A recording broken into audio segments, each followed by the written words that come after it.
Hey guys, so I saw a couple of good questions, a couple of good comments underneath something I posted on Facebook. I posted a review or a presentation of Sam Alberry's new book dealing with homosexuality, and a couple of the people who commented on Facebook raised what I thought was actually a fair question: is why is it Christians are speaking so much to the subject? What about all the other sins out there? What about fornication and sleeping together when you're not married, or adultery and when you are married and sleeping outside? What about all the other sexual sins? What about bestiality? What about polyamory? What about incest?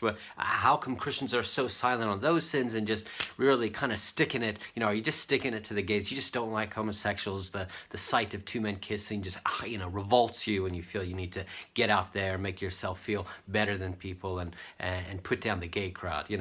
What's the motive? Why all this talk on this particular subject? And actually, that's a reasonable question, but I think it's a reasonable question that there is an answer to. 50 years ago, Christians weren't talking about this subject.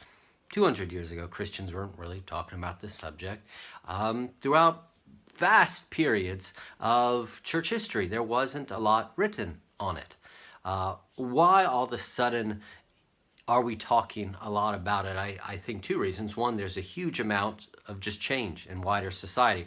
20 years ago in wider society, you didn't even have to be a Christian. You could be not religious at all, and the idea of gay marriage would have seemed strange and weird. And today, most people think this idea of gay marriage is normal. Two men, two women, sure, why not? So it's a huge social change, and so to keep up with the change, to address the change, a lot of people are speaking towards it. But that's not the only reason. You see, the homosexuality in our culture is currently very unique. We have, for example, this last week in London, just down where I live in the north of London. Down there in London for over a week now, there have been parades, there have been marches, it's been Gay Pride Week. And so people have been celebrating and throwing parties and streamers and celebrating gay sex everywhere. You could possibly imagine. It's all over the place. It's bold, it's in your face. There's nothing like that. There's not like an adultery march. There's not a fornication celebration. I guess spring break is the closest thing we have to fornication celebration, so that's a little bit close. Polyamory, it's there, but it's kind of in the background and small for the moment. Incest, it's there, but it's small, and it's in the background for a moment. So the LGBT community is so boldly presenting their ideas that Christians are responding to that. They're responding very publicly. Not only is it wider society, but within the church. Within the church, we are suddenly having teachers talk about gay Christians. That's not just people who dig other guys who dig other guys, or women who dig other girls. We've always had Christians like that. I've had those desires. But actually out of the closet, I'm a dude with a boyfriend and we're sleeping together and I love Jesus and I'm gonna preach the Bible. That is really new. That is really new. That's being presented, and it's being aggressively presented, and so Christians are responding to that. It would be like, okay, I live here in England. To the north, we have Scotland. Over there to the west, we have Wales. We have Denmark over to our east, and we have France to the south of us. So all good relations with these countries. Now, imagine that one of these countries all of a sudden began to try to invade.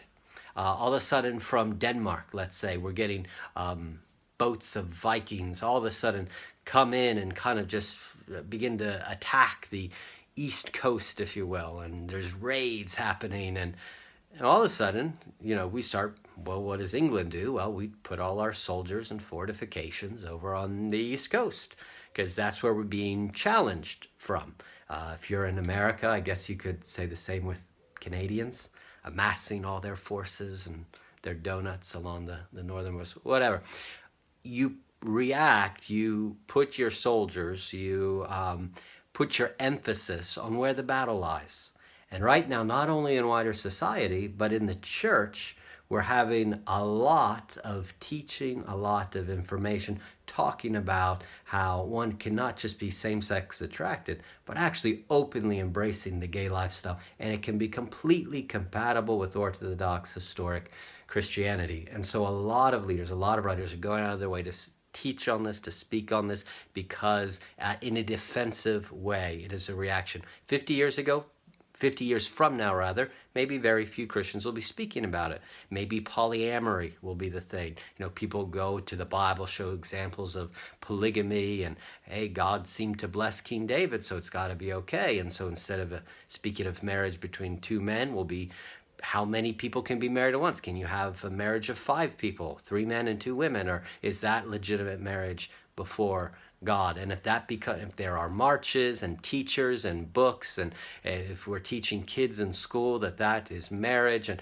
all of a sudden you'll probably have a shift in focus within the church, and Christians will start writing to address polyamory.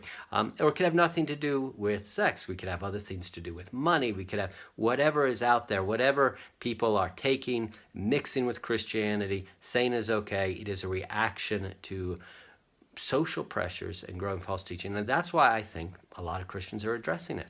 They weren't in the past, and they might not in the future, but for today, that's the topic. That's where the pressure is. That's where the battle is. And we're having to fall back to see what Scripture says to clarify a point. And it'll probably be that way for the next few years. Those are my thoughts. Once again, for those of you who asked the question, that was a very good question, and I do think there are answers to it. Thanks. Later.